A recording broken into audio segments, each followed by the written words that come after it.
ഇപ്പോൾ പഠാൻകോട്ടിൽ നിന്നും ജിഷ്ണു കൃഷ്ണൻ നമ്മോടൊപ്പം ചേരുന്നുണ്ട്. ജിഷ്ണു, ഏറ്റവും ശുഭകരമായ ഒരു വാർത്ത ഈ നിമിഷം എത്തിയിരിക്കുകയാണ്. ഇന്ത്യയുടെ പ്രത്യാക്രമണം താങ്ങാനാകാതെ വെടിനിർത്തലിന് വഴങ്ങിയിരിക്കുകയാണ് പാകിസ്ഥാൻ. വൈകിട്ടോടെ വെടിനിർത്തലിന് ഭാരതവുമായി ധാരണയിലെത്തിയതായി പാകിസ്ഥാൻ തന്നെ സ്ഥിരീകരിക്കുന്നു.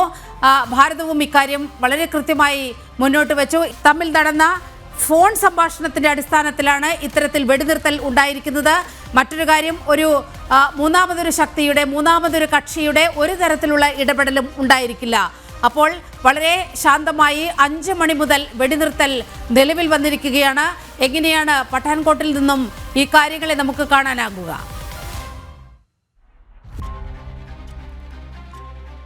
നിലമ ചൂണ്ടിക്കാട്ടിയതുപോലെ 5 മണിയോടുകൂടി വെടിനിർത്തൽ പ്രാബല്യത്തിൽ വന്നിരിക്കുന്നു. ശുഭകരമായ വാർത്ത തന്നെയാണ്. കാരണം ഇരു രാജ്യങ്ങളും തമ്മിൽ ഒരു തുറന്ന യുദ്ധത്തിലേക്ക് പോകാതെ ആ വെടിനിർത്തൽ കരാർ ഇരു രാജ്യങ്ങളും അംഗീകരിച്ചിരിക്കുകയാണ്. അതിൽ വളരെ കൃത്യമായി കേന്ദ്ര സർക്കാർ ചൂണ്ടിക്കാട്ടിയിട്ടുള്ളത് DGMO തലത്തിൽ നടന്നിട്ടുള്ള ചർച്ചയിലാണ് ഇത്തരത്തിലൊരു ധാരണയിലേക്ക് എത്തിയിട്ടുള്ളത്. അതിനും മുൻകൈയെടുത്തിട്ടുള്ളത് പാകിസ്ഥാനാണ്. പാകിസ്ഥാൻ DGMOയാണ് വളരെ കൃത്യമായും ഈ ചർച്ചയ്ക്ക് മുൻകൈയെടുത്തുകൊണ്ട് ഭാരതവുമായി സംസാരിച്ചിട്ടുള്ളത്. അത്തരത്തിൽ അരമണിക്കൂറിലധികം നീണ്ടുനിന്ന ചർച്ചകൾക്കൊടുവിൽ 3:35 ശേഷമാണ് പാകിസ്ഥാൻ DGMO ഇത്തരത്തിലൊരു ചർച്ചയ്ക്ക് മുൻകൈയെടുക്കുകയും തുടർന്നൊരു ചർച്ച നടക്കുകയും ചെയ്തിട്ടുള്ളതെന്നാണ് മനസ്സിലാക്കാൻ സാധിക്കുന്നത്. ഒപ്പം മറ്റൊരു കക്ഷികളുടെയും അല്ലെങ്കിൽ മറ്റൊരു ഇടനിലയുടെയും പ്രാബല്യമില്ലാതെയാണ്, മറ്റൊരു രാജ്യവും ഇടനിലക്കാരായി നിൽക്കാതെ വളരെ കൃത്യമായി ഭാരതവും പാകിസ്ഥാനും DGMO തലത്തിൽ നടത്തിയിട്ടുള്ള ചർച്ചകൾക്കൊടുവിലാണ് വെടിനിർത്തലിന് ഇരു രാജ്യങ്ങളും സമ്മതം അല്ലെങ്കിൽ അത്തരത്തിലൊരു ധാരണയിലേക്ക് എത്തിയത് എന്നുള്ളത് വളരെ കൃത്യമായി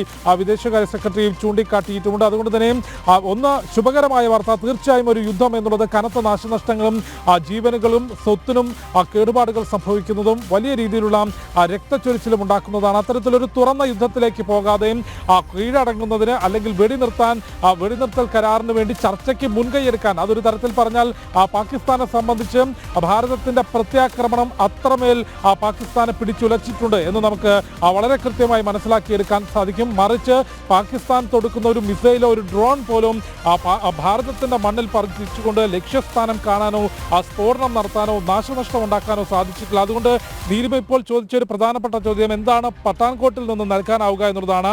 പാകിസ്ഥാൻ ആകാശത്ത് ഡ്രോണുകൾ അയച്ചുകൊണ്ട് വിരട്ടാൻ ശ്രമിച്ചപ്പോഴും സാധാരണക്കാരായ ആളുകൾ വളരെ കൃത്യമായി അവരുടെ സാധാരണ ജീവിതം നയിച്ചു മുൻപോട്ട് പോകുന്നതാണ് നമ്മൾ പഠാൻകോട്ടിൽ കണ്ടിട്ടുള്ളത്. അതായത് ഭാരതത്തിന്റെ പ്രതിരോധ നിരയിൽ, പ്രതിരോധ സംവിധാനത്തിൽ അത്രമേൽ സുരക്ഷിതമാണ് എന്ന കൃത്യമായ ധാരണ നമ്മുടെ സാധാരണക്കാരായ ജനങ്ങൾക്ക് പോലും ഉണ്ട്. അതുകൊണ്ട് വെടിനിർത്തൽ കരാറിനെ സംബന്ധിച്ച് മറ്റു മാറ്റങ്ങളൊന്നും തന്നെ ഭാരതത്തിന്റെ മണ്ണിൽ വരാനില്ല. കാരണം യാതൊരു തരത്തിലും ഡാമേജ് ഭാരതത്തിനുണ്ടാക്കാൻ ഈ കഴിഞ്ഞ ദിവസങ്ങളിൽ, പ്രത്യേകിച്ച് എടുത്തു പറഞ്ഞാൽ കഴിഞ്ഞ 2 ദിവസം തുടർച്ചയായി പഠിച്ച പണി 18 നോക്കിയിട്ടും പാകിസ്ഥാന് സാധിച്ചിട്ടില്ല എന്ന് വേണം നമുക്ക് വിലയിരുത്താൻ. ജമ്മു കാശ്മീർ മുതൽ അങ്ങ് ഗുജറാത്ത് തീരം വരെ, കച്ച് തീരം വരെ വിവിധ മേഖലകളിലൂടെ ഒരു പഴുതെങ്കിലും കിട്ടുമോ എന്ന് നോക്കിക്കൊണ്ട് പാകിസ്ഥാൻ മിസൈലുകളും ഒപ്പം ആളില്ലാ വിമാനങ്ങളും ഡ്രോണുകളും പറത്തി നോക്കി. ആ സിസ്റ്റങ്ങളെല്ലാം തന്നെ ഭാരതത്തിന്റെ വിവിധ തരത്തിലുള്ള വ്യോമ പ്രതിരോധ സംവിധാനങ്ങൾ തകർത്തടിക്കുന്ന സാഹചര്യമാണ്, അല്ലെങ്കിൽ അത്തരം കാഴ്ചകളാണ് കഴിഞ്ഞ 2 രാത്രിയും തുടർച്ചയായി നമ്മൾ കണ്ടിട്ടുള്ളത്.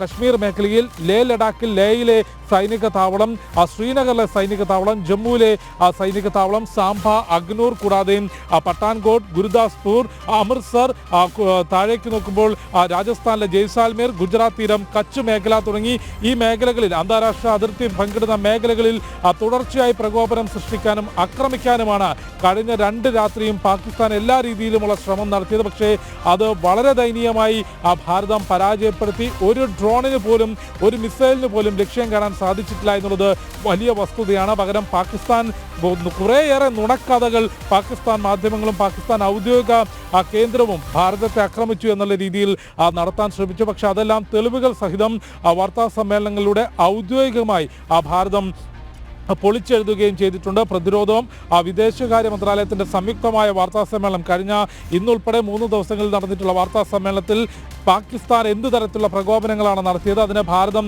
ഏത് രീതിയിൽ മറുപടി കൊടുത്തു എന്ന് തെളിവുകൾ സഹിതം വ്യക്തമാക്കിയിരുന്നു. അത്തരത്തിൽ ഗത്യന്തരമില്ലാതെ ഒരു വെടിനിർത്തലിന് പാകിസ്ഥാൻ തയ്യാറാകുന്നു. പാകിസ്ഥാൻ DGMO അതിന് മുൻകൈയെടുത്തുന്നു. തുടർന്ന് നടത്തിയ ചർച്ചയിൽ ഭാരതം അതിന് വളരെ കൃത്യമായി സമ്മതം മൂളുന്നു. കാരണം ഇന്നലെയും മിനിഞ്ഞാന്നും പ്രതിരോധ മന്ത്രി രാജ്നാഥ് സിംഗും ഒപ്പം വിദേശകാര്യ സെക്രട്ടറി വിക്രം മിശ്രയും ഉൾപ്പെടെയുള്ളവർ ഭാരതത്തിന്റെ നിലപാട് കൃത്യമാക്കിയിരുന്നു. സംഘർഷം വഷളാക്കാൻ ഭാരതം ആഗ്രഹിക്കുന്നില്ല, പക്ഷേ പ്രകോപനം ഉണ്ടാകരുത്, പ്രകോപിപ്പിച്ചാൽ അതിശക്തമായ തിരിച്ചടി. അത് എനിക്ക് തോന്നുന്നു ഇപ്പോഴും ഭാരതത്തിന്റെ നിലപാട് അത് തന്നെയാണ്. വെടിനിർത്തൽ കരാറിന് അംഗീകരിക്കുന്നു. ഒരു കാരണവശാലും ഭാരതത്തിന്റെ ഭാഗത്തു നിന്ന് അങ്ങോട്ടൊരു പ്രകോപനം ഉണ്ടാകില്ല.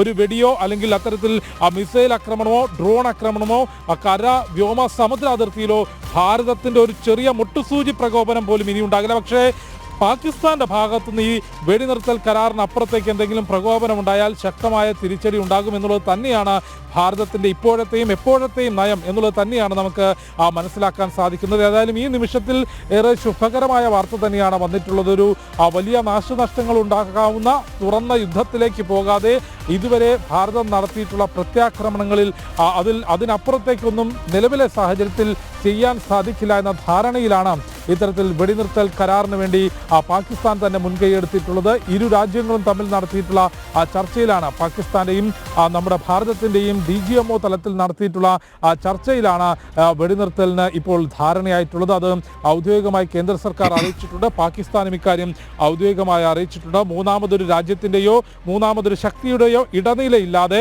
ഇരു രാജ്യങ്ങളും പരസ്പരം നടത്തിയിട്ടുള്ള ചർച്ചകൾക്കൊടുവിലാണ് വെടിനിർത്തൽ കരാറിന് അല്ലെങ്കിൽ വെടിനിർത്തലിന് ഇപ്പോൾ ധാരണയായിട്ടുള്ളത്. നീലിമ. ജിഷ്ണു, വളരെ കൃത്യമായി ഭാരതത്തിന്റെ ഒരു മുന്നറിയിപ്പ് ഉണ്ടായിരുന്നു കുറച്ച് മണിക്കൂറുകൾക്ക് മുമ്പ്. പ്രധാനമന്ത്രി നരേന്ദ്രമോദിയുടെ അധ്യക്ഷതയിൽ ചേർന്ന സുപ്രധാനമായ യോഗത്തിലാണ് ഈ ഒരു നിലപാട് ഭാരതം കൈക്കൊണ്ടത്. പാകിസ്ഥാന്റെ ഏത് രീതിയിലുള്ള ഭീകരാക്രമണവും ഒരു യുദ്ധമായി കണക്കാക്കും, ശക്തമായി തിരിച്ചടിക്കും. ഭാരതത്തിന്റെ ഈ അന്ത്യശാസനം യഥാർത്ഥത്തിൽ പാകിസ്ഥാന്റെ മുട്ടുവിറപ്പിക്കുന്ന നടപടിയായി.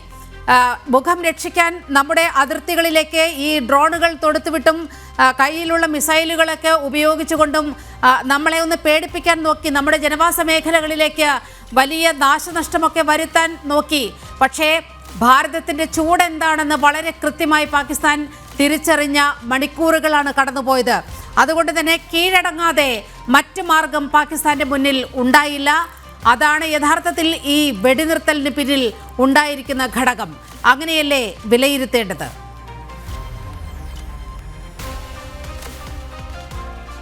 പ്രധാനമന്ത്രി നരേന്ദ്രമോദി, പ്രതിരോധ മന്ത്രി രാജ്നാഥ് സിംഗും കൂടാതെ സംയുക്ത സേനാ മേധാവിയും ഭാരതത്തിന്റെ സായുധ സേനാ മേധാവിമാരും പങ്കെടുത്ത യോഗത്തിലാണ് നീലിമ ഇപ്പോൾ ചൂണ്ടിക്കാട്ടിയതുപോലെ പാകിസ്ഥാന്റെ ഭാഗത്തുനിന്നുണ്ടാകുന്ന ഭീകര പ്രവർത്തനങ്ങൾ അത് യുദ്ധമായി തന്നെ നേരിടും. അതായത് ഇനിയൊരു പ്രകോപനമുണ്ടായാൽ പാകിസ്ഥാന്റെ സർവനാശം കാണുന്ന തുറന്ന യുദ്ധത്തിലേക്ക് ഭാരതം കാലെടുത്ത് വെക്കുമെന്ന വളരെ കൃത്യമായ ശക്തമായ മുന്നറിയിപ്പ് ഭാരതത്തിന്റെ ഭരണ നേതൃത്വം നൽകിയിരുന്നു. തീർച്ചയായും അത് നിലവിലെ സാഹചര്യത്തിൽ പാകിസ്ഥാന് വലിയ ഭയപ്പാടുണ്ടാക്കുന്നതാണ്. പാകിസ്ഥാൻ കരുതിയതുപോലെ ഭാരതവും പാകിസ്ഥാനുമായൊരു പ്രശ്നമുണ്ടാകുമ്പോൾ വിവിധ ലോകരാഷ്ട്രങ്ങൾ രണ്ട് രാജ്യങ്ങളുടെയും പക്ഷത്ത് നിന്നുകൊണ്ട് ഇരുചേരികളായി നിന്നുകൊണ്ടൊരു തുറന്ന യുദ്ധത്തിലേക്കോ അല്ലെങ്കിൽ സംഘർഷത്തിലേക്കോ പോകും. ജിഷ്ണു, വലിയ നയതന്ത്ര വിജയമാണ് ഭാരതം ഈ വിഷയത്തിൽ നേടിയിരിക്കുന്നത്. നമ്മൾ വളരെ കൃത്യമായ നിലപാടുമായി മുന്നോട്ട് പോയി. നമ്മൾ ഭീകരതയ്ക്കെതിരെയാണ് നമ്മുടെ യുദ്ധം നടന്നത്. പക്ഷേ പാകിസ്ഥാൻ ലക്ഷ്യം വെച്ചത് നമ്മുടെ സിവിലിയൻസിനെയാണ്, നമ്മുടെ നിരപരാധികൾക്ക് നേരെയാണ് ഭീകരതയുടെ കരാളഹസ്തങ്ങൾ ഇങ്ങോട്ട് വന്നത്. അത് ലോകരാജ്യങ്ങൾക്ക് വളരെ കൃത്യമായി മനസ്സിലാകുന്ന ഒരു സാഹചര്യമുണ്ടായി.